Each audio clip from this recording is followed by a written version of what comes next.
Ladies, gentlemen. Ladies and gentlemen. Ladies and gentlemen. Please be advised that this movie has no nudity. I'm out. Come on, Annie. Let's go to the movies. Yeah. I just have to wee-wee. And we're back. Just like the Five Musketeers. What the hell am I looking at? A country where culture means pornography and slasher films. If you had these boobs, you'd be obsessed with them too. Very exciting, big event. Everybody's excited, huh? We hope you'll make this a weekly visit. Bring the family. Bring your friends. We're Cinemadness podcast. Baby step to 4 o'clock. Baby step to 4 o'clock. Baby step to 4 o'clock. I love What About Bob. Anyways, so did you want to do like a funny intro where we talk about something really funny and relevant, or do you just want to slip right into it? Why don't we do both? Let's do that now. Welcome back to the Cinemadness podcast. Wow! This is the opening? This is the opening. Oh my goodness! Yeah, welcome to the metaverse. Oh man, I need my pocket saxophone to play us on. It's a pocket trumpet. Duh. Oh my gosh! And trumpets! First minute of the show, Roman's wrong. Oh, well, folks, thank you very much for playing. I really appreciate it. Thank you for having me, by the way. It's been a pleasure. The used Armani jacket from Buckaroo Banzai is very appreciated. We just need your Versace socks back. They're not on my feet. Good luck. You have a tissue in here. No. You have sleeves. No, that's gross. Why don't we take a pause? No, just keep talking. I'll be right back. All right, well, we are here. We're at the Cinemadness podcast. We are back for the second episode for Buckaroo Banzai. I'm here with Allison. Hello. And with Roman as well. In the name of Ellen Barkin, I am here. Don't invoke the name of Barkin. Nope. In front of a hardcore barker. You are barking up the wrong tree, my friend.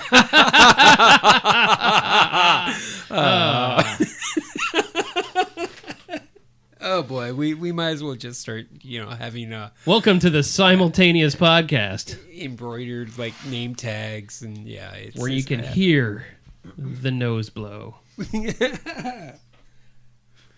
Yeah. For the one subscriber who actually said, it's a good show, but we need more like nose blowing. Here you go. You're right. We're getting the nasal fetish people now. Man, we're really nailing that demographic. But anyways, so finger my nostril. I'm really excited about this episode because the previous episode we did what? We talked about the making and filming of The Adventures of Buckaroo Banzai Across the Eighth Dimension. And now we're going to actually talk the movie. The movie? The Adventures of Buckaroo Banzai Across the Eighth Dimension. Sorry, I feel like the hype man in like every infomercial that you see after 2 a.m. It's like, what are you talking about now, Adam? Well, you may not believe it, but there's an entire movie based on what we talked about last week. No way! Yes, and let's talk about how it goes. Let's! Are you ready, audience? Yeah. Wow, we have an audience. Or a really, really hoarse snake. Robin,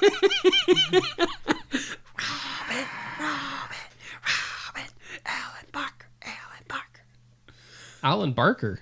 Yeah, Alan Barker. Travis Barker? Who's Ellen Barker? It's okay. Oh, Alan Hayworth. That's what you get. I know. I went up. I barked up that tree, and I get barked. Yep. So, how do we begin the movie? Who knows? Let's begin the movie with the opening crawl. The beginning of the movie, as we talked about in the last episode, originally started with a 1950s style home movie, showing the murder of Buckaroo's father by Hanoi Shan, which was taken away, and replaced with an opening crawl that goes like this. Buckaroo Banzai, born to an American mother and a Japanese father, thus began life as he was destined to live it, going in several directions at once. A brilliant neurosurgeon, this restless young man grew quickly dissatisfied with life and devoted solely to medicine. Science fiction double feature. He roamed the planet studying martial arts and particle physics. Dr. B has built a creature. Collecting around him a most eccentric group of friends, those hard-rocking scientists, the Hong Kong Cavaliers. Science fiction show. Oh. And now, with his astounding jet car ready for a bold assault on the dimensional barrier, Buckaroo Banzai faces the greatest challenge of his turbulent life. While high above Earth, an alien spacecraft keeps a nervous watch on Team Banzai's every move. And that's how the movie begins. All right, well, yeah. And if you stayed after that, Thank you, Mom. So tune in next week when we start going over the first scene. Sorry, when you were giving the overview, like, I didn't realize it, and it's like, wow, that pretty much is Rocky Horror Picture Show, pretty much. So the scroll was used, like I said, to replace the opening of the original opening. The movie begins as Buckaroo wants to do what his father couldn't do. He couldn't achieve. Apparently, he did everything that his father. Right, the father but he did. never got to the eighth dimension with his rocket car. you know, like, he's the epitome of every Asian parent's dream. Oh my God! Yes. Right? His dad's Asian. And I mean, look, he's a cowboy. He's a surgeon. He plays piano. He plays guitar. He plays pocket trumpet. He's a neuroscientist. He's a samurai. Like, strict. they want their kids to be the best and do this and do that. So his parents are just like in heaven, literally. Yeah. They're in heaven and they're like Always waving be down. my maybe. Oh, that's such a good movie. It really is. No, that wasn't it. So, before embarking on this journey through the eighth dimension, Embarking? oh God, Sorry, I had to before he did. embarking. I was going to let that one slide. Shut up. Banzai is doing brain surgery with Jeff Goldblum, where he first meets him in the operating room. And one of my favorite lines is during the brain surgery. They're doing surgery, and Banzai just says, "No, don't tug on that. You never know what it might be attached to." I just think that's funny because it's just out of nowhere. The jet car test, which the military was only expecting a land speed record, has Banzai seemingly going through solid matter, but he doesn't drive through the mountain per se. He drives through the mountains per se. No, don't tug on that. You don't know what's he travels through the eighth dimension, also bringing back solid proof attached to the car. Huh. He's such an overachiever. They were just expecting to break the sound barrier, and instead, he not only broke the sound barrier, he went through another dimension and produced proof. That's right, because he's Buckaroo freaking Banzai. My God, what was the proof? A bag of chips? He's all of that and a bag of chips. Boom. That's right. Bam. Yeah. While in an asylum, John Lithgow's character, Dr. Lizardo, sees the news that Buckaroo Banzai traveled through the mountain using the oscillation overthruster, and that gives him an idea to initiate a flashback sequence of Lizardo trying to do the same thing in 1938. Now Back in 1938... Back in 1938, the scene starts up with the character's quirky demeanor as he's possessed by the electroid John Wolfen. Ah! Coming back to his senses, coming back to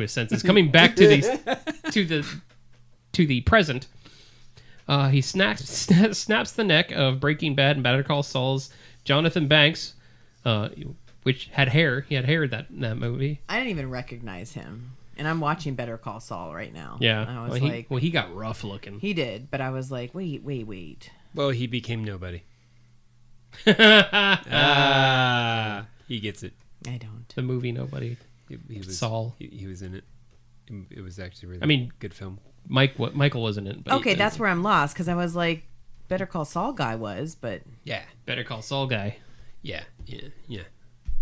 Anyways, please continue. I don't know where I am now. Nope. I'm sorry about that. Oh yeah, he broke his neck. Worfen escapes to meet with his other electroids. They're not electroids, which I kept saying throughout my entire life. I'm just now realizing they're called electroids with an L. Well, that's dumb. Yep. I like electroids. And of course, one of the most quotable lines in the movie was right there. He yells out, "Laugh while you can, monkey boy." Mm. I don't think they can say that anymore. No. Well, they say monkey boy as in, Just kidding. that's where they came from. Yeah, no. Guys, I'm bringing it back. Just being funny. If I was that guy, I wouldn't go snapping necks. I would just bite the crap out of people with those razor blade, nasty ass teeth. But everyone sees that coming. No one sees the neck break. No one sees that coming. You know, I'm more of an evolved type villain. Yeah, sure, I could. Yeah, he was not involved. Evolved. And it wasn't like a big neck break. He chokeholds him and just like. And then he should have bit him. Well, He maybe- should have used those teeth for something. Well, maybe he already ate. You never know. He was Miley's favorite character because I get John Lithgow did really well with the role, but I just couldn't stand to look at this guy. Like he made me so uncomfortable. Well, that was the point. I know. Did you say Miley's favorite character? Miley's. Oh, Miley's. I'm like, No, who's I didn't watch it with Miley. Oh. I wonder what Miley's favorite character in this movie is. I don't think she's ever seen it. If she did, she was really high. I came in like a buckaroo. No. Oh, boy. Party in the 8th dimension. Oh, that was better. Oh, That's better. Anyways.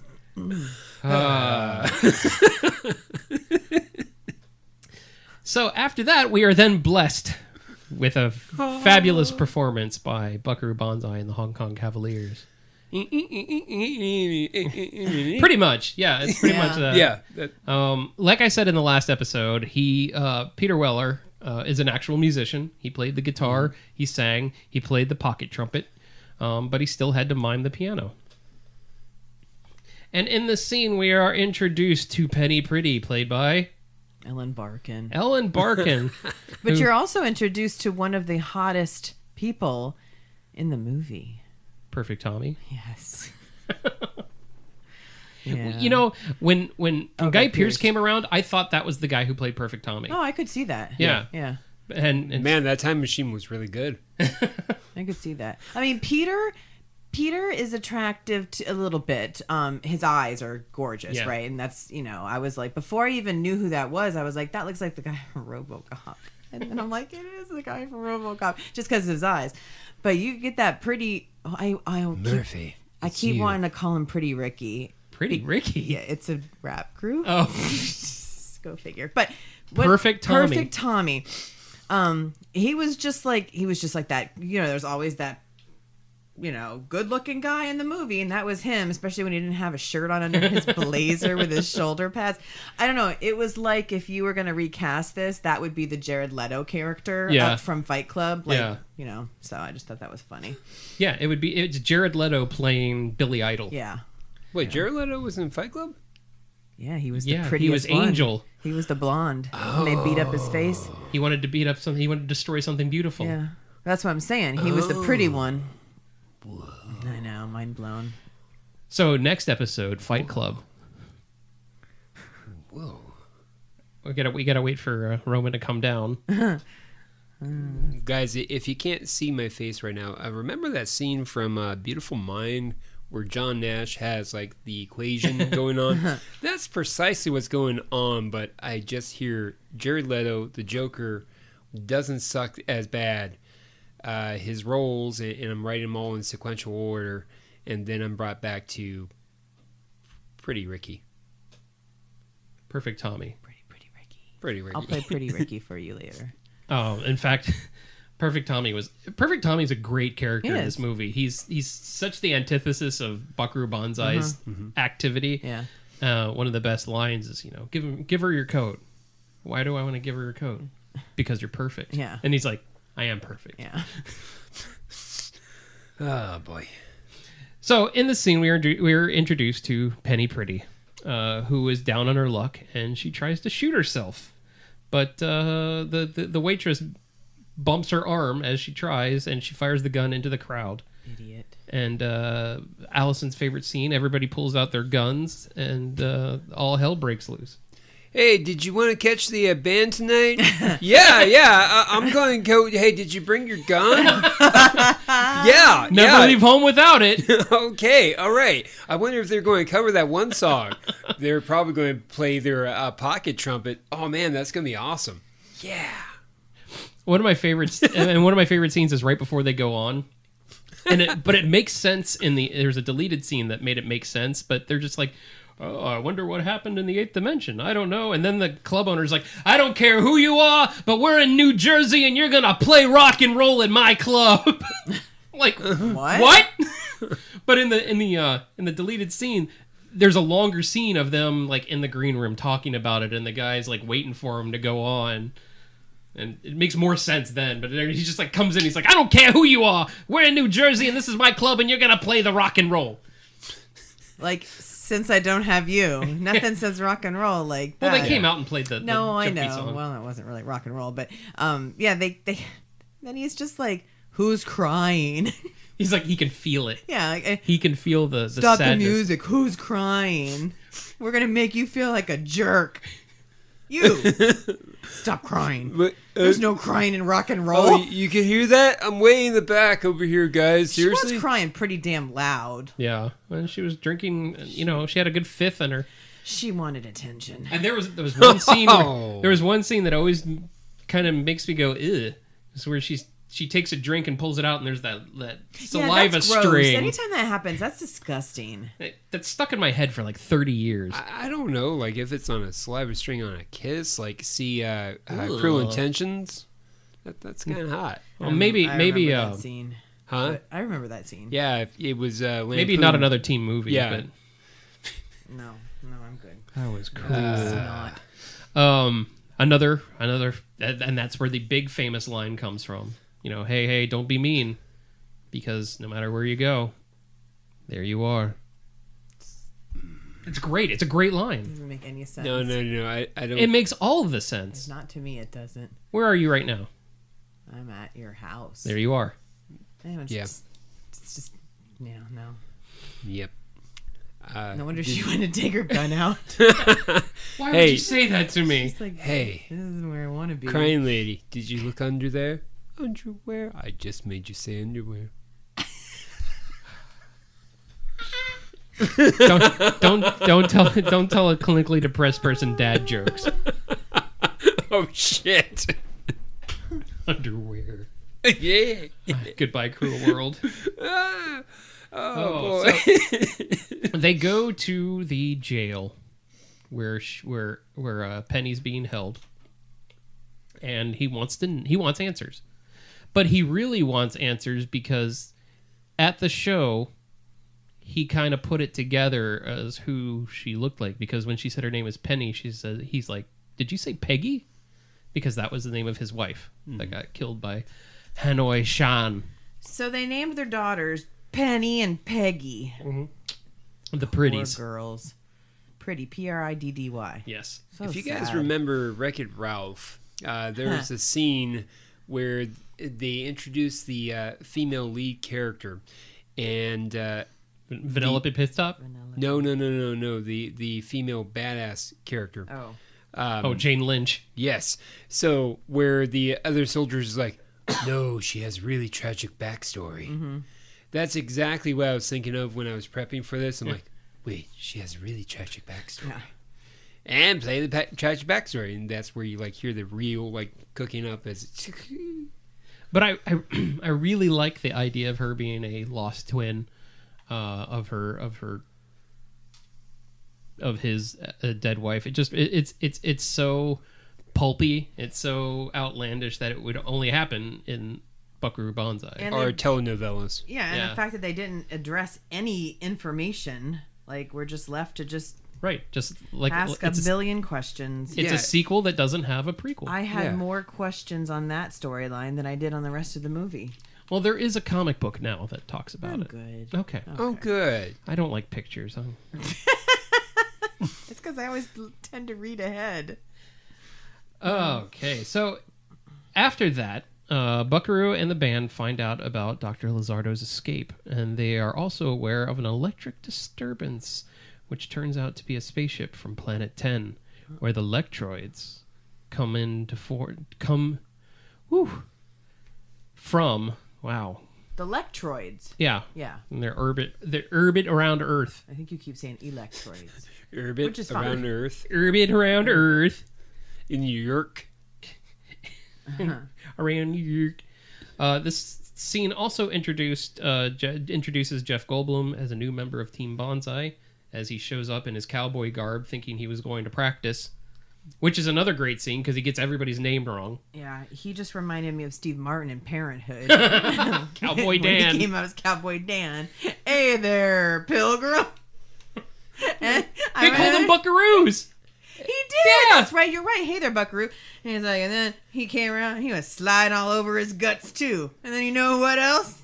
He came around and he was sliding all over the guts. So there they were, all sliding around in his guts.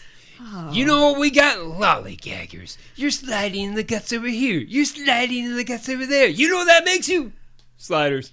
Sliders. I love that movie so much. But yes, he. And looks here you like go, your lower him. intestines. Lower Oh, intestines. boy. I love that movie a lot. I So, yeah, forgot he- about these all these classic one-liners that you know, somewhere there is an IPA bar that you're going to say these one-liners to, and you might get a discount. on What a drink. kind of bar? IPA bar? Oh, IPA. Yeah. I heard IP. Like this, just everybody just Yes. has to enter their IP address to get in.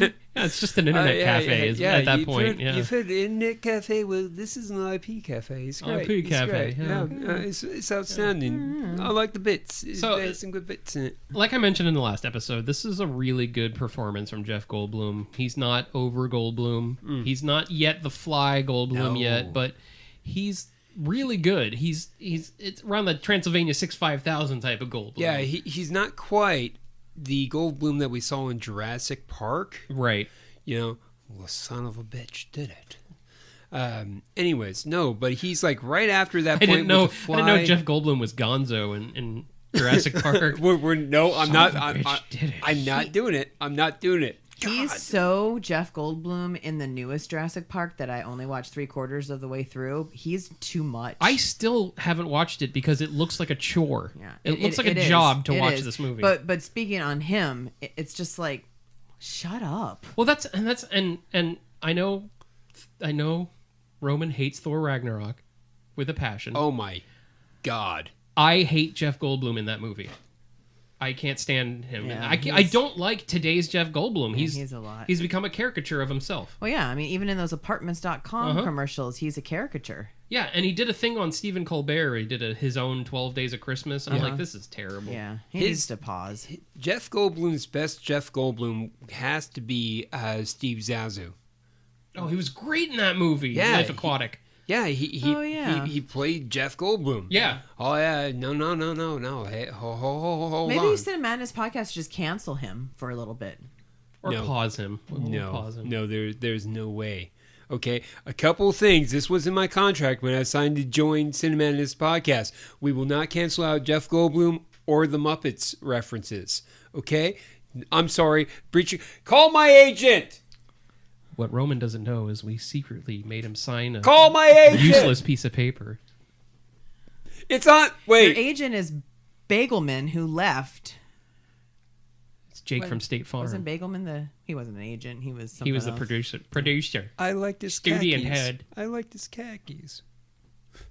My God. What are you wearing, Jake from State Farm? Okay, we won't khakis. pause him. We won't pause or cancel him. Yeah. Holy crap, my ear. No. So then they all get together, Goldblum and Penny, Goldblum and friends. for a press conference in a hotel, being prepped for a motorcycle convention. Yeah, I found it really. Oh, that was just ridiculous. And at first I didn't understand why she was up there. And it's another deleted scene. Okay, so I shouldn't have understood.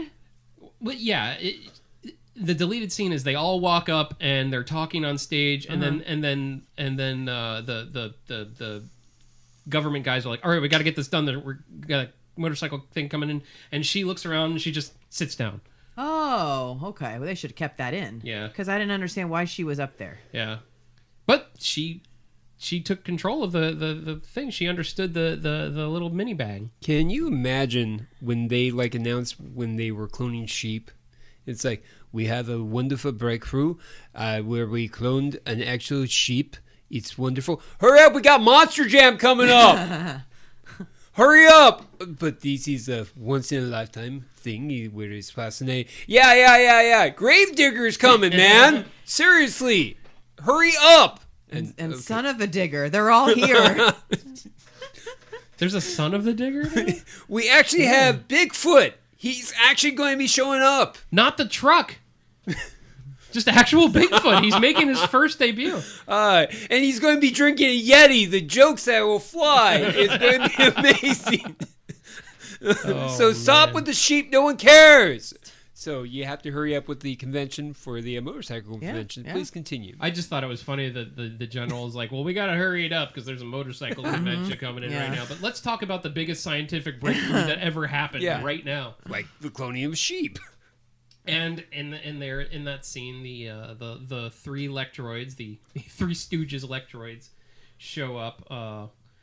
Christopher Lloyd as John Big Boutte, Vincent Chiavelli as John O'Connor, and the Addams Family's Dan Hedaya as John Gomez. So what they wanted to do is they wanted to have Dr. Banzai touch a basketball and steal his powers. And then they would be the most talented people in the world. Okay. No, not a big Space Jam reference fan? I'm not a big Space Jam fan. Ooh, I don't know that at all. No? But I think it's funny that Dan's last name was Gomez, and he's from the Addams Family. That's why I brought it up. Yeah, there you go. Well, tell me more on Wednesday. And Vincent Chiavelli, from Ghost and Fast Times at Ridgemont the High. Sanka guy. Yeah. Oh, yeah. When I saw him, I was like, oh, yeah, the Sanka guy. He gives me the creeps. We've talked about this before. He's one of the spookiest actors that I've ever seen. Well, he was great in Get the Smoochie. I never He's- got to see Paris. He's a great actor. He is just He's the same. really. He's the same guy. I'm not saying he's an incredible character actor. He was is. not the same guy in Fast Times at Ridgemont High. No, he was. No, I'm just saying he's creepy to look at and gives me the creeps. That's He a big... leaps the creeps That's and a the big... Sweeps. That's a big... Forehead. Yes. So during this press conference, Buckaroo is called away by, quote unquote, the president, which was another great line. Or the motorcycle club? He said, guy comes, he's like, the president's on line one for you. President of what? The United States. So it's a fake phone call from the Lectroids in orbit to send an electric shock for him to be able to see the red Lectroids for their true form. And when he comes back, he sees them, and a chase ensues, and there's a whole bunch of shit that goes on, and he gets on a motorcycle, and the guy's like, you can't take that. Wait, that's Buckaroo Banzai. And they just let him take it. And he's trying to chase down this van with a motorcycle, which he should have caught like right away. It's a big, abduction van. It wasn't a good motorcycle. Maybe it was a hell of a van. And at the same time, the ship in the orbit sends out a thermal pod to send agents down to warn Banzai about their plan to get rid of John Worfen. And if they can't do it, then they will start a nuclear war. Yeah, she was pretty nasty. Hey, boss, in this scene, can you talk to me about what's going on here? Did I read the notes? They're dropping a thermopod? What's up with that? What's a thermal pod? Yeah, what's up with that? No, nothing? Okay. And that's one thing in this movie. The one thing in this movie I don't understand are the three people in the thermal pod. That's the one thing. Yeah. Okay. Yeah. Okay. It still boggles my mind. The one guy that comes up and like falls and dies immediately, I didn't understand that. Well, he was trying to give Hal his ring because he's been chosen to be. He was not Abin Sur. No. Okay. He wasn't part of the Green. I mean, I think they explained it. He fell and hit his head and it killed him. But why did he fall? He looked down and the thermal pod closed, and he was like, "Oh my god!" He fell. He was just klutzy. I guess. Well, it is Christopher Lloyd, so clearly Miss Scarlet did it with the broom handle. The broom handle. Yeah. Yeah, Handle. This is HBO's Oz crew. The lead pipe. Yes, the lead pipe. It was Miss Scarlet with the lead pipe in the thermopod. It was J.K. Simmons in the shower with the broom handle. Of course, I knew it. So the one guy, John. Oh shit! I can't think. John Parker. Wow, he gets away with the cake box. Can we take a quick pause for? We can take a minute pause if you want. Okay, I think that this is ripe for the picking for anybody out there, Pick. where Banzai picks up the phone and he gets the call from the quote unquote president. Someone needs to morph that into one of two scenes. Either A, have the scene from Fifth Element where, oh, you can't be the president. The president's an idiot. Okay, that's one. Or here's your choice, folks. Okay. Back to the Future. This is your cousin. Okay? Remember that new sound you're looking for? Listen to this. Listen to this. That's good because he's a musician. Yeah, exactly. At first I went the president because that's where I went, oh, you can't be the president. The president's an idiot. You don't sound like an idiot. And then I remembered, oh, yeah, he's a musician. Yeah. Corbin, you miserable bastard. I spent those 9 months in agony. You don't even call your mother. I love that movie so much. Yes, but not as much as like this movie. That's true. So I love Fifth Element so much. I went to France to see it. Huh. Well, not really. I was in France, and it was Not going to lie, that's not going to make the tourism bureau for sure. Come see the France. Fifth Element. Come to France to watch a movie that you can watch in the United States. Come to France. You can watch all of Luc Besson's movies anytime you want. We come from France.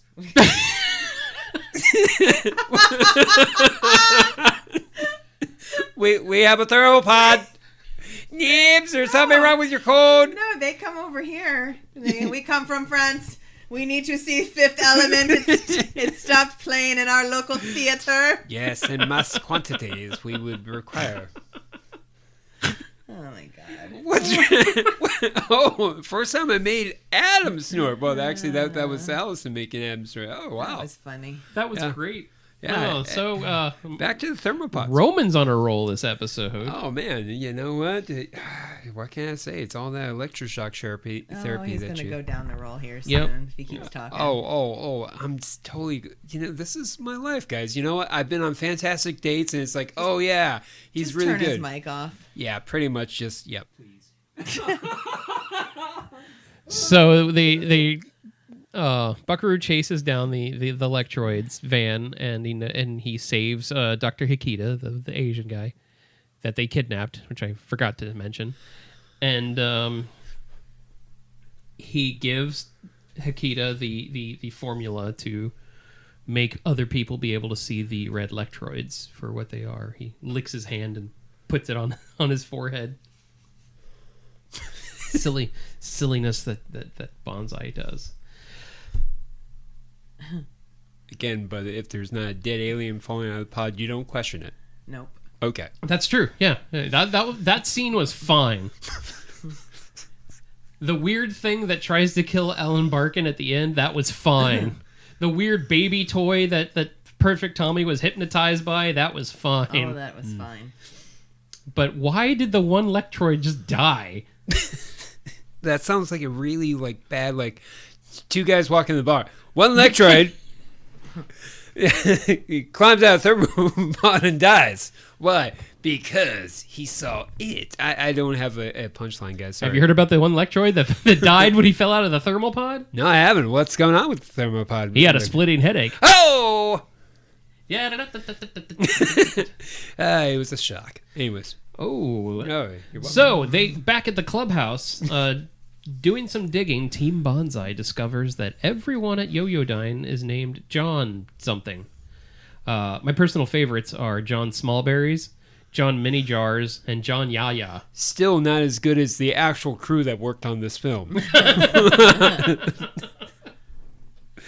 John Smallberries gets me every time. Yeah, we though. get to meet John Smallberries. We too. do. Yeah.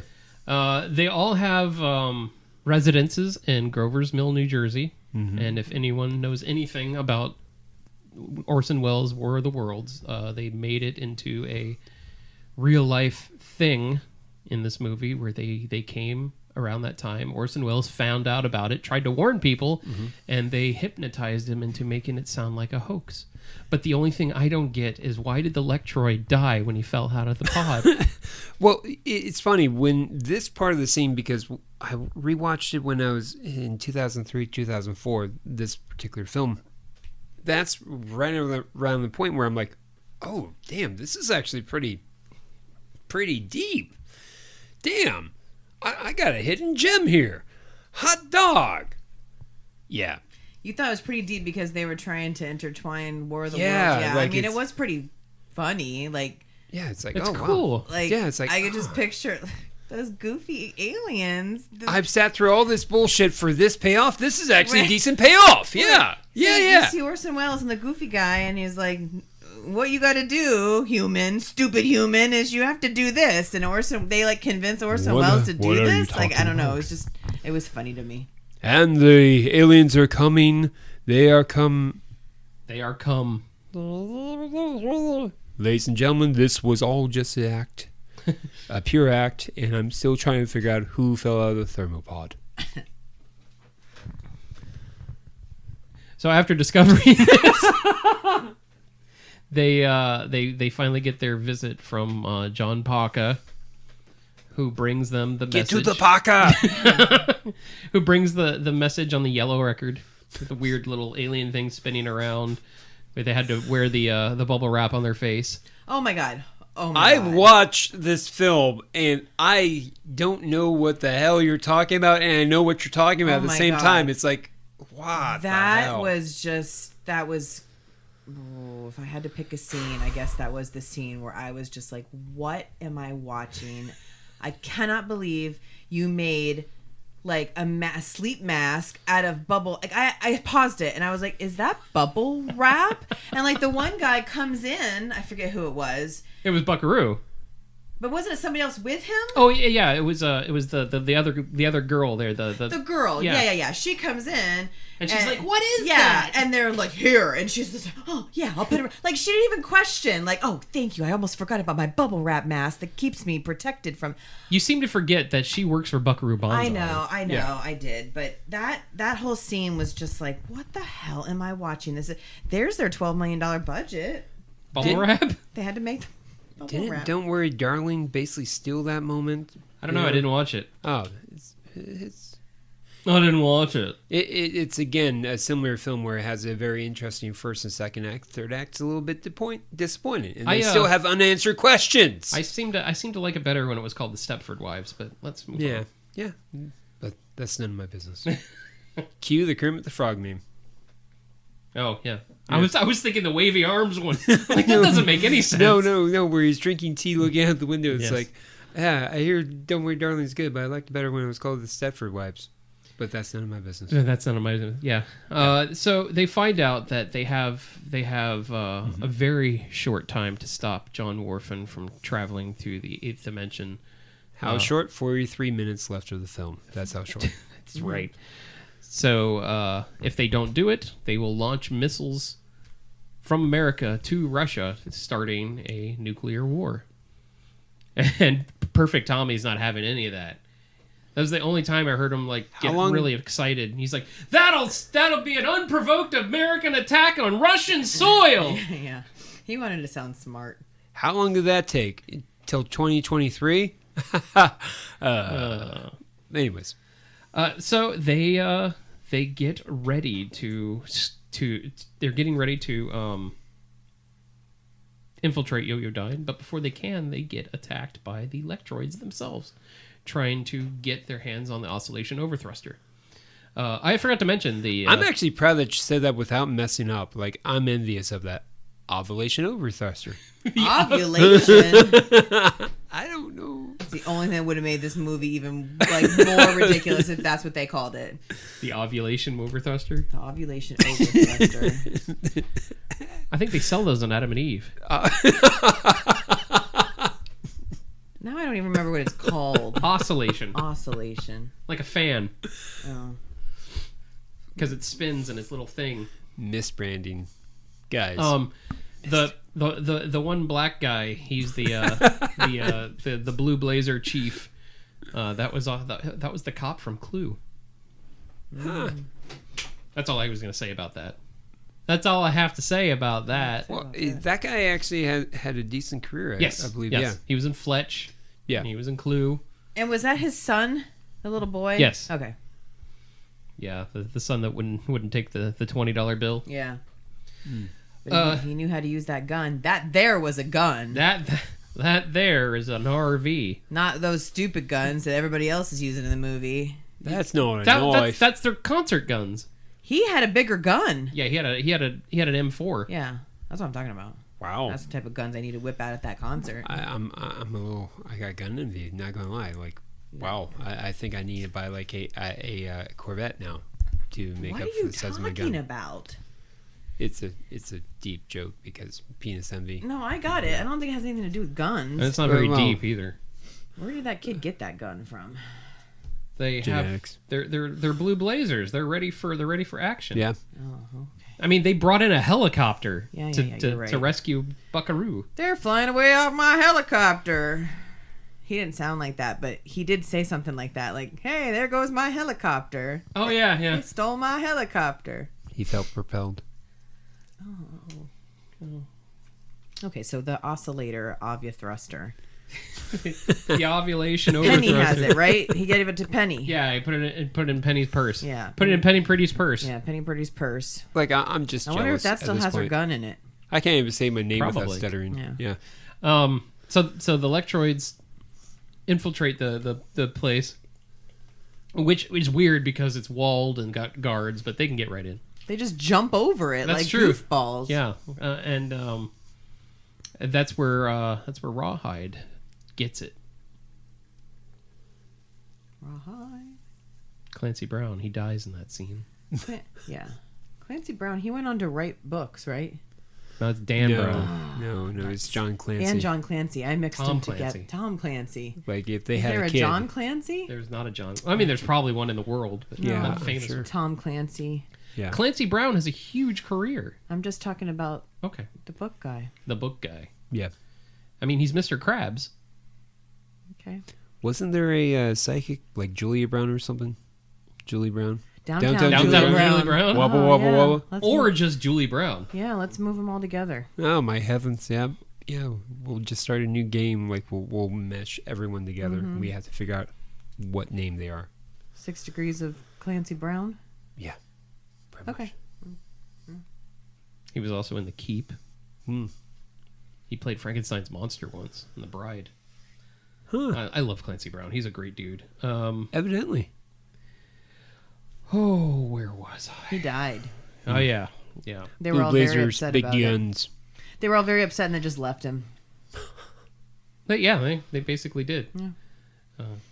It's kind of the way that happens. It's the way of the samurai. In the origin comic, someone in Buckaroo's family dies, and they leave them out in the prairie so the animals can feed on them.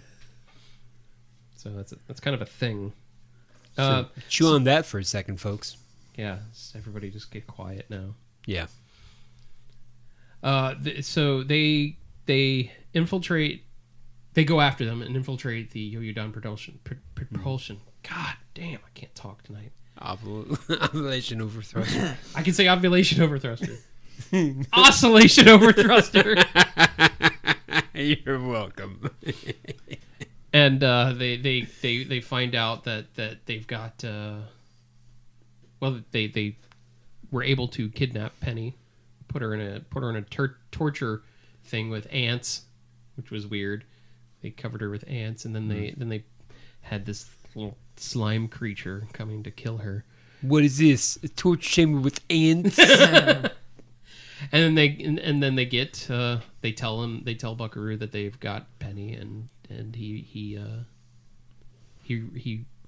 surrenders to them, and they start torturing him, trying to figure out where the oscillation overthruster is. And that's the scene where he can't keep a straight face because it's the first time he's dealt with John Lithgow together. And stuff happens. He's able to get free. Yada, yada, yada. Well, yeah, there's just fights and battles and stuff. And Perfect Tommy gets hypnotized by this child's toy. That's where the Velocipaster went right. It just showed us seeing stuff blown up. Oh, I love Velocipaster. They're making a sequel. I know. I posted the trailer. I know. And that's also where the watermelon is. Where they were like, what's with the watermelon? Yeah. Tell you later. And this is going downhill. Last episode was so much better. You're doing good.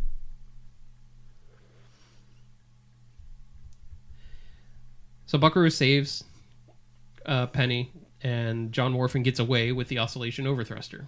I don't think Penny put up a fight to begin with. No. Especially if she had her gun.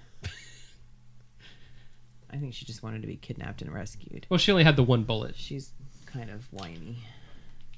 No, we don't know that. She's not quite as whiny as like the characters in Indiana Jones. That is true. Oh Indy! my god. They're the worst. Especially when bugs are around. Banzai! Oh my god.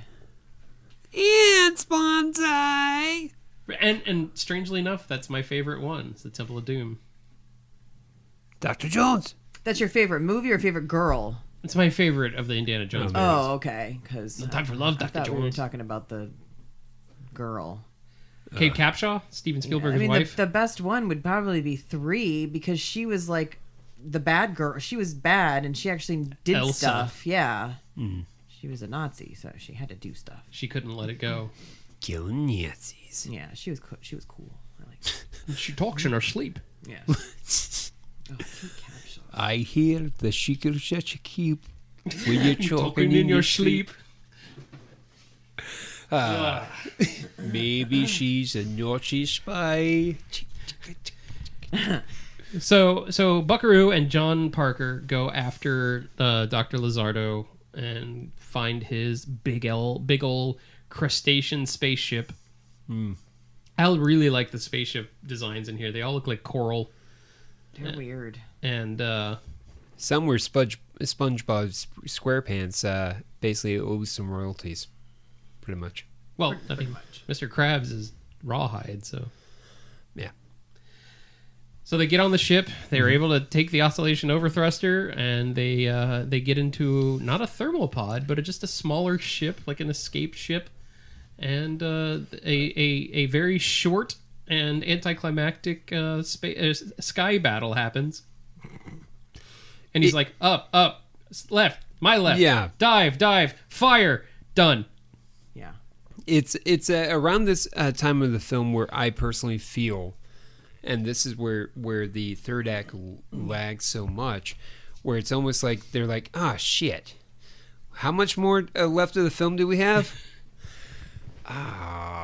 Okay, yeah, no, I got you. We can do some stuff. Guys, I realized I said it was a wrap a while ago, but we still have technically like about 30 more minutes. It's funny to you say that, and I know we're still going over the rest of the movie. Yeah. But my note is, if I can go over my note, You can do whatever you I want. said, She's got the note. well, She's got the note. I won't say all of this, but I put one of the problems I had with this movie is over and over I found my attention wandering towards at the third act, so the last like chunk of it.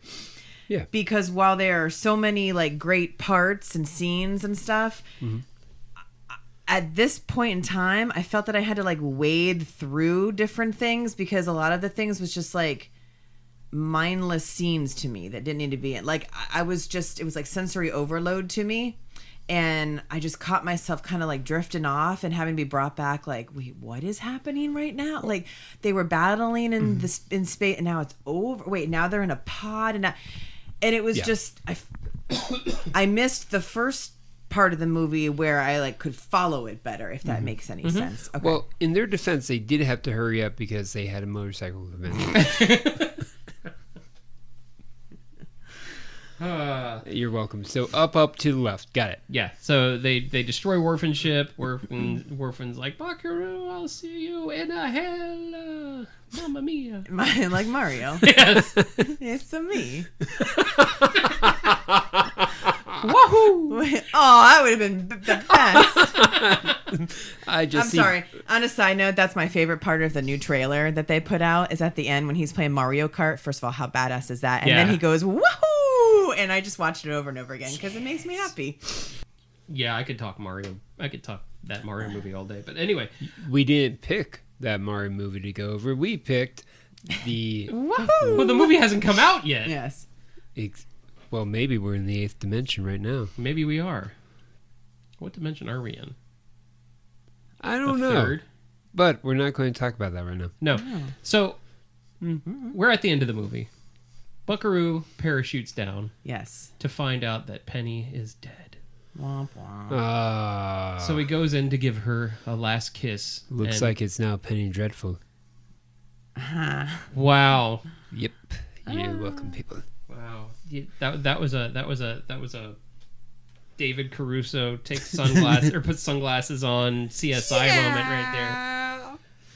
He leans in to give her one last kiss and still ionized. He sparks at her and it's enough to get her going again. And she's alive and they live happily ever after. And Sir, then- we can't talk to Dr. Banzai because he and He's, Penny are what are they doing? Well, you know, sir, they're just Like Maybe. at the end of Splash. at the end of Fifth Element, or at the end of Fifth Element. which I saw in France. I don't like that he ends up with her. It bothers me. It's problematic. I don't like it. That's probably one of the notes of Bagelman. Of who? Bagelman. Bagelman. Yeah. Like a bagel. Yeah. That wasn't. Yeah, he didn't like that ending. That's Yes. why we get the kick-ass walking ending.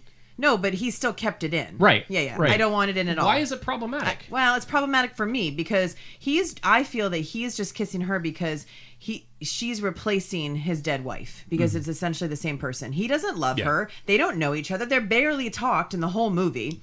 She shouldn't love him because she doesn't know him. They didn't even know they existed, which is weird because you were married to her twin sister. So what happened with you guys? Were you guys estranged? You guys didn't even know you had a twin sister? You didn't know he was married? Yeah, they were adopted. And now you're going... Okay, I missed that part. But and now you're going to fall in love or whatever with your dead sister's husband. You don't even know. No. Yeah, I don't that's like that going to at be all. an awkward, like if they had kids. How did you and Dad meet? Well... Yeah, I just feel like he was really just trying to kiss her because he missed his wife. I mean, he still Let's had the go with picture that. of I like her. that idea. You like that idea, okay. Yeah, I like that narrative a lot better than the let's give them a Scooby-Doo ending. Again, this is more case in point where I don't know, like it really had an opportunity to really make a huge mark, and it's just it Yeah, he failed. could have been the tragic hero who never gets the girl. Yeah. Because Which I think to is be more hon- appropriate. Yeah, I agree. exactly. To The- be the honest lone with you, wanderer. he is a very bland character for me. He's not charismatic. His heart is in his profession and how he wants to save the world, but he's not funny. I mean, if he does, he's got very dry humor. So he was just He's the Brie Larson. He's Captain Marvel. yeah. I mean, he's not the guy that you're going to be like, let's go bowling. He's with. not Perfect Tommy. He's not. no, He's not. well, Or there's the Clancy guy. He was funny. Or hell, even Jeff Goldblum. But I They go don't- bowling with Jeff Goldblum. They never explain why he's dressed like Pee Wee Herman. Someone said that in the TikTok thing. It's like, did Pee Wee Herman Yeah, like know he raided that's his pretty funny. closet? I never even recognized that. Yeah, like I was hoping That's when I saw that's for the Versace. Yeah, I was hoping. Oh boy, that's Versace. Oh man, Versace. He's laughing to the bank. It's like, Well, he's dead. Hey, you said the word of the day. Rip off. Anyways, yes, in my head, Versace has a voice like the Count. Donatella kind of sounds like that. So. The turtle? No. Anyways, Who's Donatella? Donatella Versace. yeah, His Oh. sister. yeah. I don't know these things. Oh, you didn't know the Gucci story either. I didn't until I saw that boring ass movie. Yeah, it was pretty bad. And I love Ridley Scott. I hated that movie. Hated it. Wow. I mean, the acting was good. It was just a long movie. But the guy who does American Horror Story, the American Crime Story, one of the versions. Yeah, Murphy. Oh yeah, that was the first one. Was it the first one? Yeah. Was it? I The don't know. Versace murder. Yeah, it was excellent. Yeah, fantastic. Oh wait, no, the first one was OJ. Oh, that was also That was excellent. really good. Yeah. Pretty much everything, even the Rivals, the one where he had the two ladies Rivals from- was good too. Yeah. Yeah. Welcome Excellent. to American Crime Story podcast. No, Oh, I was yeah. just saying I know. that they did the whole. That's how I know about Versace. Versace. It's a good fit. Yep. So that is the movie. We got the cool ending, and we've got a sequel We that got a cool rider. That- Oh, hey. Didn't Hey, get- someone's out. Oh boy. Oh boy. Oh. Yes, the cool ending is way better than Oh. the kissy ending. We got the cool grease ending. Yeah, Oh, literally. yeah. and that is the Adventures of Buckaroo Banzai through the Eighth Dimension. But that is not the end of his story. It isn't. It isn't. Oh. But before we get Hold into on, that, let me text my wife. But before that, I want to talk about the work print version of the movie.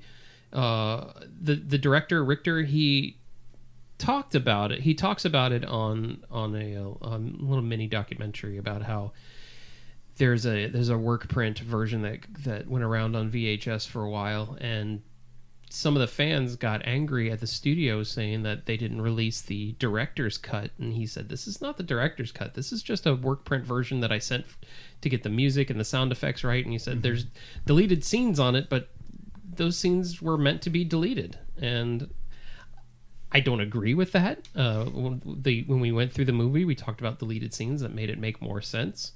The work print version is not a director's cut.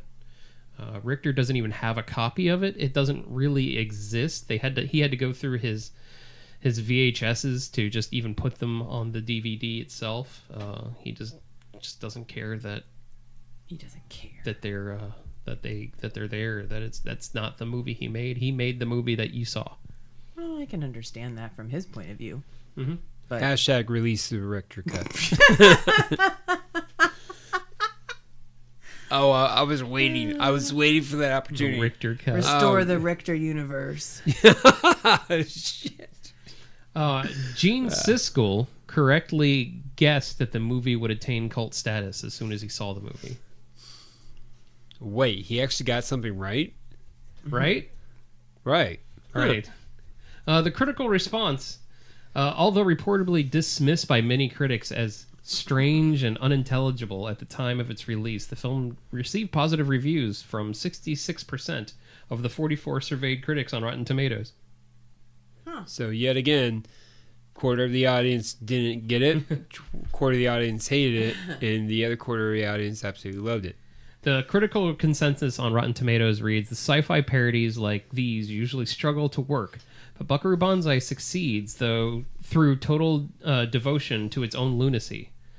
Bill Cosford of the Miami Herald praised it as an unusual film. Its comedy springs from that odd combination of self-effectment and self-absorption. It is basically a comic strip, relentlessly hip, an adventure in the Buck Rogers mold. And that's exactly what we talked about in the last episode. David Kerr in the Chicago Reader wrote, Richter seems to have invented an elaborate mythology for this hero, but he never bothers to explain it. The film gives you the mildly annoying sensation of being left out of a not very good private joke. Yep. In his review for the New York Times, Vincent Canby wrote, Buckaroo Banzai may well turn out to be a pilot film for other theatrical features, though this one would be hard to top for sure. It was pure nutty fun.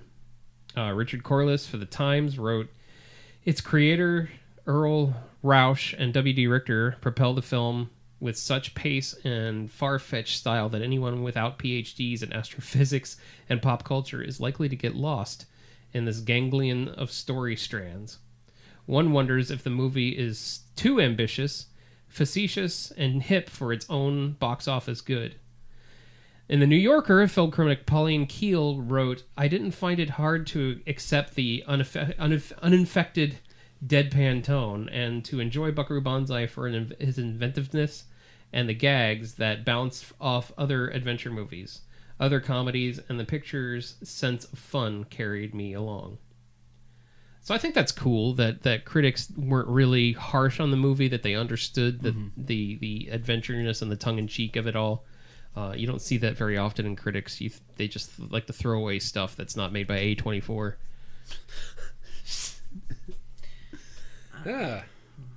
What you had something to say? Yeah, I mean, I just think the movie was just... It's not something that you should sit and watch, like, by yourself, like, completely just, like, drinking water, drinking a Coke. No, it's, like, it's a pizza movie. I feel it's a movie that would be better off watching with, like, a bunch of people, like, high or drunk, kind of like Rocky Horror, I guess, where it would just be... bad. It's not a bad movie like Rocky Horror. I don't think Rocky Horror is a bad movie. I think it's just one of those movies that I just think if you have more people to watch and kind of, like, make fun of with or laugh with or like being like, did you see that? Or what was that? Like, kind of like we're doing now, it would be more enjoyable. Rocky Horror had a deep message, but a crappy production. Whereas Buckaroo Banzai had an outstanding production and not an overly deep message. Oh, it wasn't shallow. No, but okay. So what was? But it's not, in my opinion, it was not a film that was meant to have some sort of... It doesn't have a message. It's Exactly. an adventure movie. Exactly. Whereas, on my point, Rocky Horror clearly did have a message. Don't play God and sing about it. No, be yourself. Your inner beauty. Don't dream it. Be it. And throw toilet paper at the screen. Well, yeah. Duh. You have to build up the anticipation. Patient. I don't like Rocky Horror. I don't either. Say it. Anyways, I like a couple songs. That's about it. So I want to go into a little dive here on the legacy of Buckaroo Banzai. Wired magazine in 2009 celebrated the 25th anniversary of the movie. The Adventures of Buckaroo Banzai Across the Eighth Dimension was a great adventurous geeky movie with enough silly science fiction and great characters to fill any 3 lousy summer blockbusters these days. This is Wired magazine. This is great. And it gave us many great geeky lines to quote. Cosford in his 1984 review, I suspect that Buckaroo's odd musings, particularly the one about being there's no matter where you go, there you are, are about to enter the popular argot of the scale of where's the beef. His prediction has been proved right. Entertainment Weekly ranked Buckaroo Banzai number 43 in their top 50 cult movies. The film was also ranked number 21 on the magazine's Cult 25, the essential list field movie hit since 83's list. The Guardian also cited Buckaroo Banzai as one of their 1,000 films to see before you die. Okay. Oh, man. And you agree with The Guardian? Absolutely. That's a pretty big list. Yeah, 1,000 movies to see before you die. I don't necessarily know if I agree with that. Like, that one thing about 997 is basically after Godfather. What is the word I'm trying? That quote is just as quotable and known as "Where's the beef?" Is that basically what they were saying? Yeah. Okay, well, I've never heard of that before this, so Where's I the have to beef? disagree with that. Of course, I'd heard "Where's the beef?" Oh. The quote from the movie. Oh, yeah. No matter where you go, you're... So I don't know if I necessarily agree with that. That wasn't my favorite line. My favorite line was, "Where are we going? Planet 10. When are we going? Real soon!" Yeah. I love that line. Well, like, I'm trying to think honestly. In my walk of life, exactly. Great, thank you. No, in my walk of life, like many of my friends and people that I were friendly with, we rarely ever quoted Buckaroo Banzai, if ever.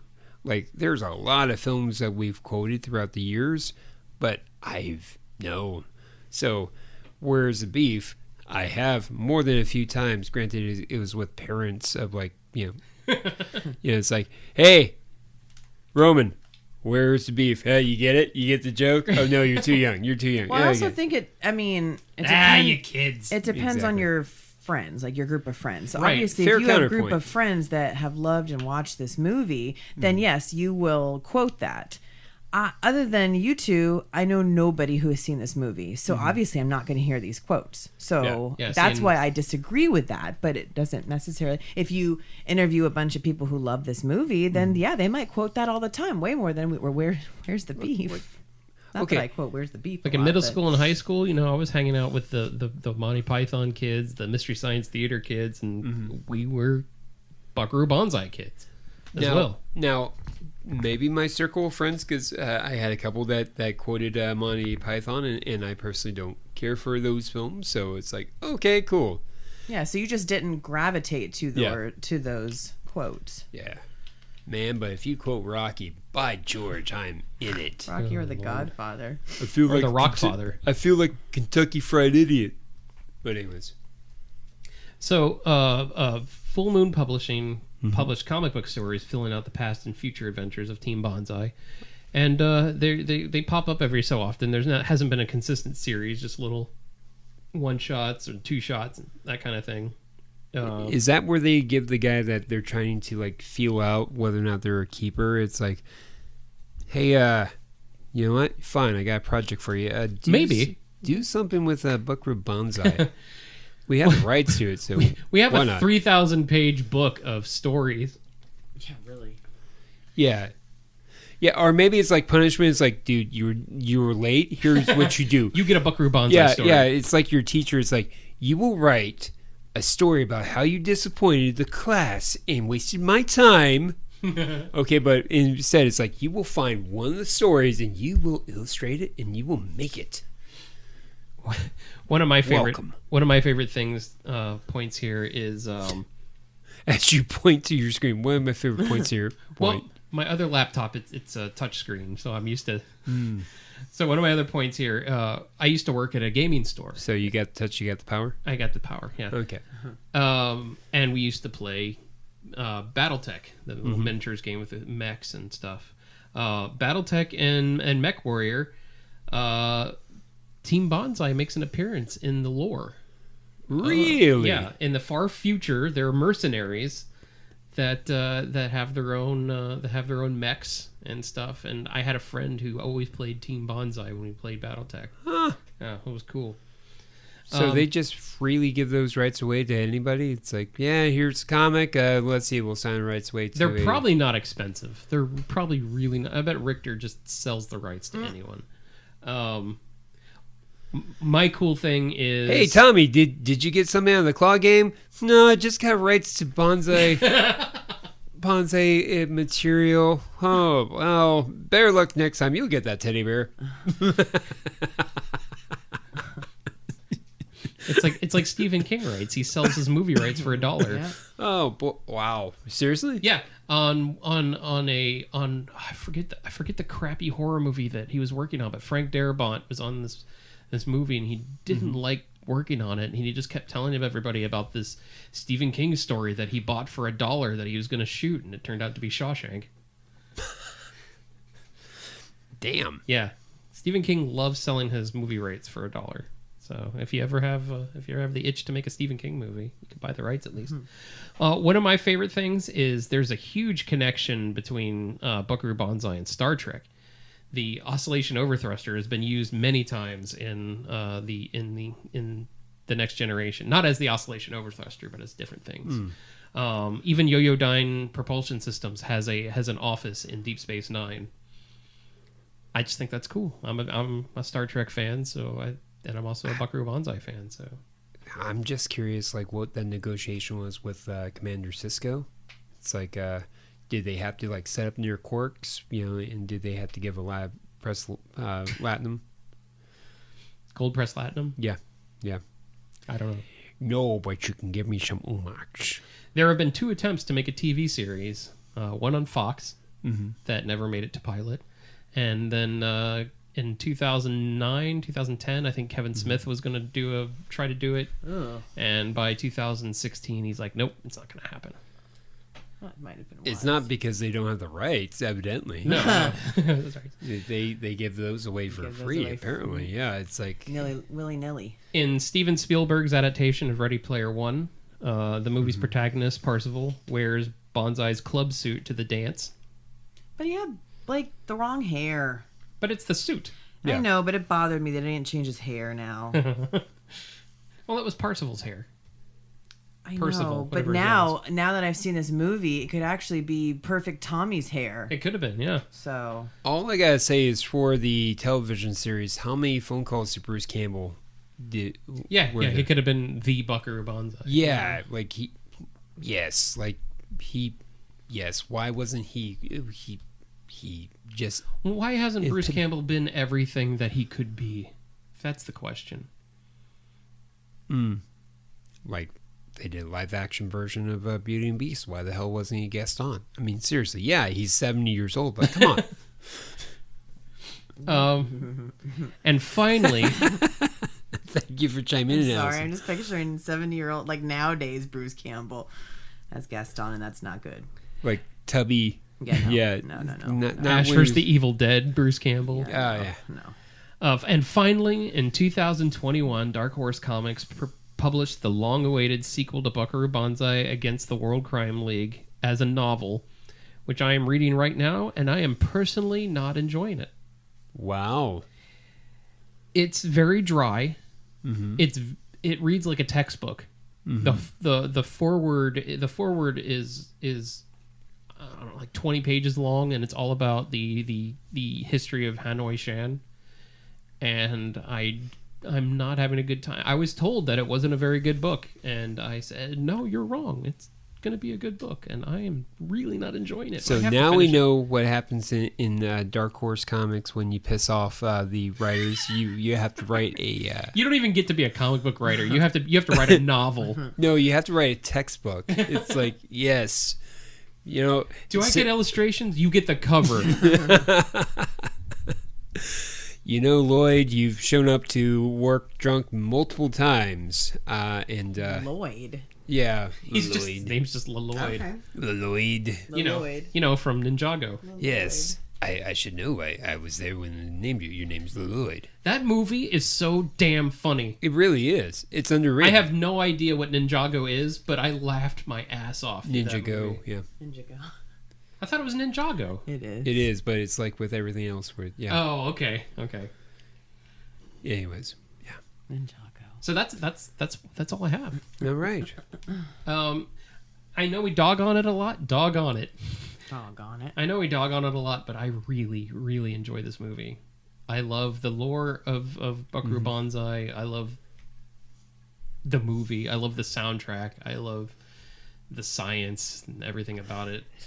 You know, I love the ridiculousness of it.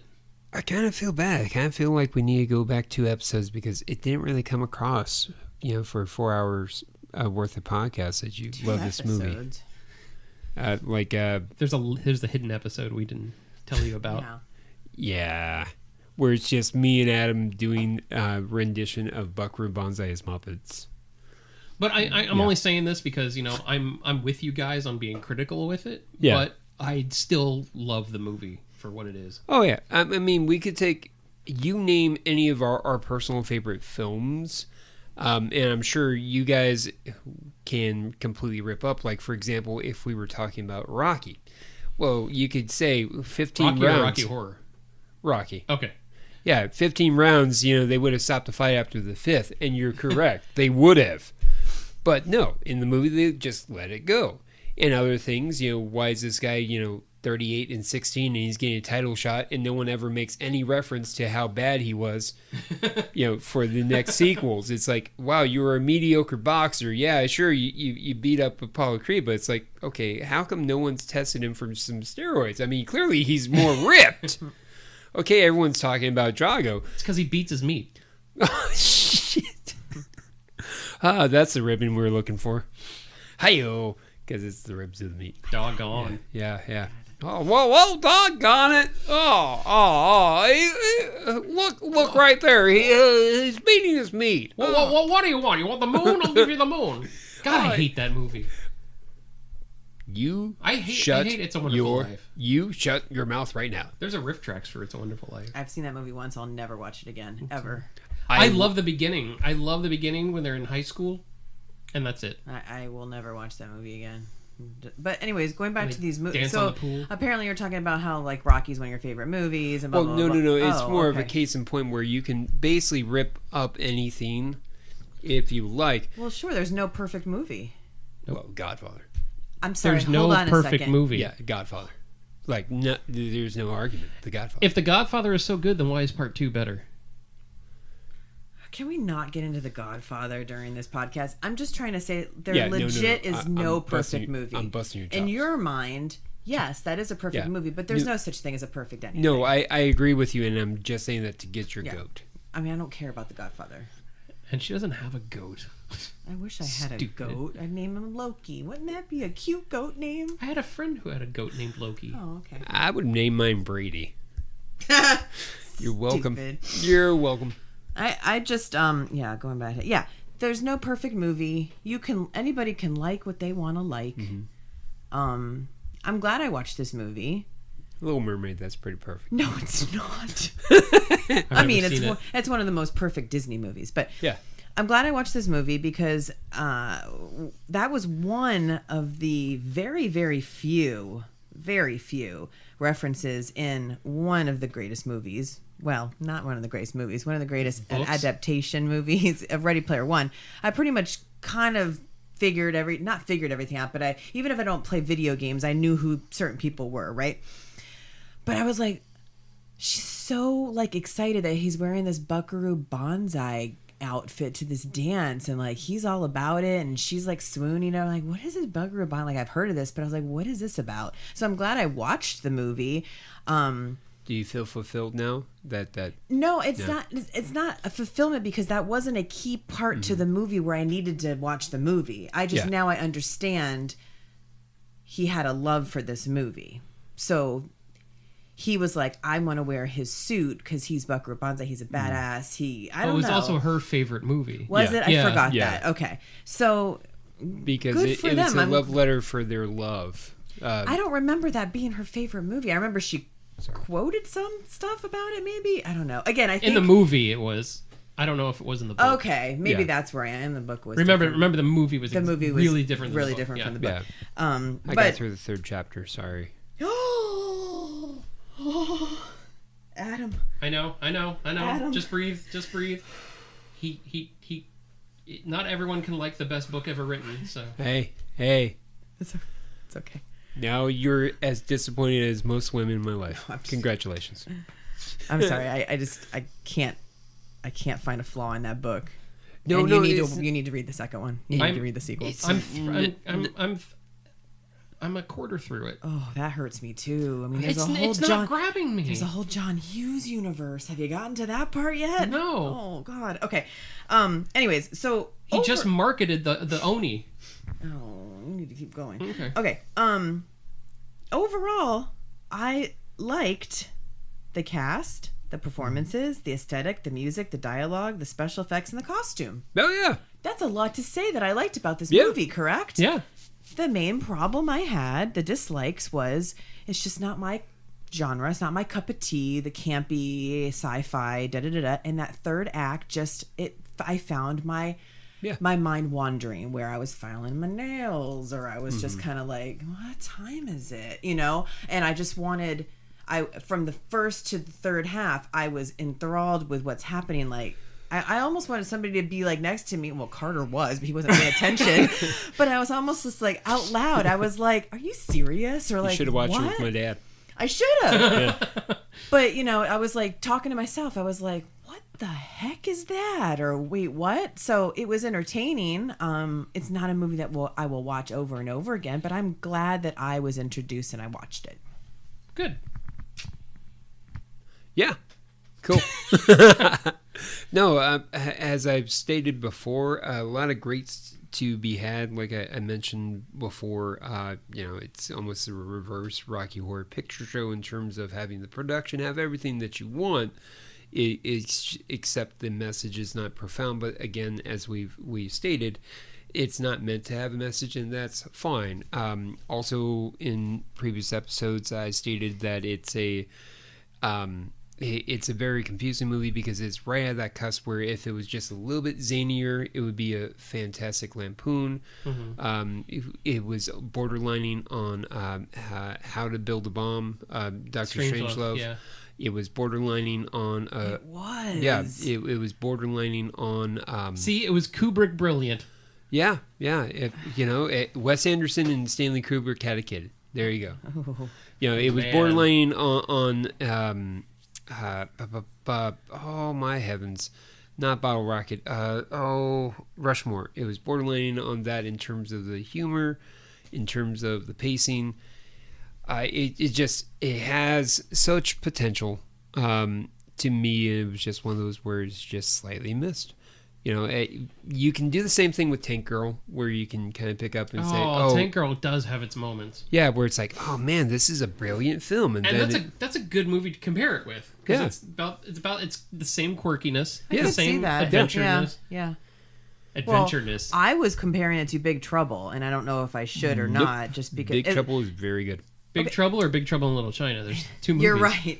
I was basically like, oh yeah, this is Buckaroo Banzai is to like sci-fi as what Big Trouble is to like martial arts films. Yeah, like I can see that's how I was, because I'm not a fan of that movie. Now really, I sometimes get Big Trouble in Little China and Golden Child kind of confused. Yeah, I could see that. I mean, they both have Victor Wong in them and James Hong. They have both in them. Oh, pretty much they just went from one set to the other. What are we going to say about do you think it's... Do you understand... Can you understand the reason it has a cult following? Yes. absolutely. Okay. Yeah, no, totally. I totally get that. But then again, I'm a guy that swears that I love Rubber. Oh, Rubber is a brilliant movie. Yes, exactly. It is 100% a brilliant... I am so tired of having to explain that Rubber is You and I not both. about a killer tire. No shit. It's about love. It's about loss. It's about trying to find yourself. They literally write it in the beginning. They spell it out for you. Right. And it also has an anti-piracy subplot, which is kidding. hilarious. It's brilliant. I love Rubber. Okay. But case in point, right, where it has a cult following. People either get it or they go, "Why do you get this crap?" Yeah. Either you're like Adam or you're Carter or my dad. Okay, let's just call a spade for a spade. I mean, he's 8. And my dad said me 4. I mean, I don't think neither of them should get it, right? But then again, my dad, just for real quick, he loves Mars Attacks. Tim Burton's Mars I remember Attacks. you telling us that. Yeah. I mean, the White movies. The White he just blew up Congress. I mean, we talked about this before. Almost any movie can have a cult following. Yeah. If enough people find love in it, that they love something about it. So, but this movie is just so Pink Flamingos over the top that of course is going to have a cult following because and it's quirky too. Yeah, because a lot of people, the movies that people have cult followings for are movies that they know are like, man, this movie is so crazy, but it's good. Like we get it, and so many people would not like this movie, so let's like this movie. Yeah, the movie Hatchet. I love Hatchet. Yeah, but not a lot of people do. I mean, the whole Victor Crowley series is fantastic. Terrifier. Terrifier is growing on me. The Terrifier movies are growing on me. Yeah, most people are split in the middle. Hi-yo! You guys aren't fans of the movie, but as a film in itself, do you think it still holds up? Aside from the racial undertones. Oh, the stuff you just mentioned. Yeah. Stuff I just. I'm talking about like as a film. Like, does the picture hold up? Does this music hold up? Does the acting hold up? That's hard. I think everything might hold up aside from the aliens and the spaceship. So, okay, if you were to talk about like best movies during the 80s or best underrated movies during the 80s, or even broke it down to best movies of 84, no. In my opinion, but here's the thing: it's not my bag, baby, to quote, paraphrase the great Austin Powers, because if, like, I was thinking about it in terms of like films that I would rather spend time in covering. Once Bitten with Jim Carrey. Mm-hmm.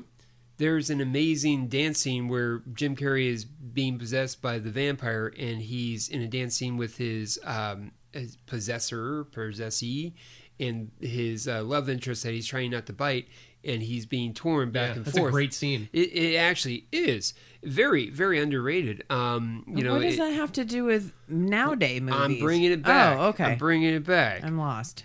Just hang in there with me. Trust I'm trying. me. This I is already gonna made be, my point. This is going to be an amazing third act. Okay. It's going to be great. I promise. Are you sure? No, I'm not. Okay. But no, in terms of just other films to talk about, Earth Girls Are Easy. That's another one where... So you're just throwing out Jim Carrey movies from the Are 80s. you trying to say that Earth Girls Are Easy and Once Bitten still holds up now in 2022, Yes. but Yes. Buckaroo Banzai will Exactly. not? See, I don't know about Earth Girls Are Easy. Well, Earth Girls Are Easy was made as a spoof. Right. Yeah. I just don't think it would... Banzai, it's hard to quantify because, Banzai is again... more of a love letter to the pulp era with, Yeah. with a bit of quirky humor in it Which- than it is the flat-out spoof. Which, unfortunately, is a low demographic. It is. It is. I agree. I'm just talking about in general So- filmic terms, do you think it holds up? I mean, that's really heavy... It's a Holds yes up. or no question. Well, I know. no, because the point of the question is holds up, and yes, it does because it's still entertaining. It has value in terms of the panoramic shot that I have with a rocket car going into the mountains. That's a fantastic shot. So little basic points of it, I could chop and say, "Hey, man, check this scene out. It's good." And then there's others where it's like, hold on, we can fast forward through this. Well, that's what he's saying. That's kind of what I say. Like, what could you improve on? I think you could improve on part of the special effects because it's now not 1984. That's all I'm saying. Like, the aliens bothered me, but it's a 1984 alien. Like, that just looked like a mask that I got from Spirit. I just want them to be a little bit scarier, even though they were supposed to look like humans. But that's hard. That's hard to say too because you have movies like The Thing in 1982 that still looks better than movies that are out there today. Oh yeah, I agree. But that was also a higher budget studio movie. Yeah. Okay, so then make some better spaceships? spaceship. You didn't like the coral? Not really. Okay. No, No. not really. I mean, you're asking me what I can improve on. It doesn't make sense. No, I get it. no. I get it. So- yeah. But other than that, yeah, get them bigger guns and we got a new movie. All right. Don't have a love interest with Ellen Barkin's sister. No. Adam, closing thoughts. Closing thoughts. I love Buckaroo Banzai. I'm glad you guys came on this journey with me. I'm glad nobody begrudgingly watched it. Well, I'm glad that Allison didn't begrudgingly watch this movie. Thank you. I don't begrudgingly watch any movie to the extent. Oh wait, I gotta be careful. There's something that you guys are gonna throw out, and I'm gonna say no. We've already talked about it. That you've already said no. What? Oh, I forget. You brought it up too. Yeah. What? Not Big this Trouble time. in Little China. Yeah. God. Which next episode, please tune in for Big Trouble in Little China. If you want to hear us talk about Big Trouble in Little China, Yes. let us know in the comments. Whew, I'm in the clear. Yeah, I was gonna say you're fine now. If this, if we get 5 comments on things that we do that you like or dislike, we can do Big Trouble in Little China. Oh man, you know what? I'm Just in the clear. yeah, just give us 5 consistent comments on something, and we'll do it. I'm Okay. in the clear. But again, thank you guys for joining me watching this movie, and thank you all listening for joining us in covering one of my favorite movies of the 1980s. That's not 1982. That's a wide list. You are welcome. She's really energized. What? Well, So I hope everyone has a great new year, and still waiting on my hoverboard, motherfuckers. and we will see you for our next episode. I don't know what it is, but I hope it's Big Trouble in Little China. Oh man, one could hope. One could hope. So thanks again for joining us. We will see you next time, and remember, always celebrate cinema. I'm hopping in my rocket car and going to that mountain. Oh, you killed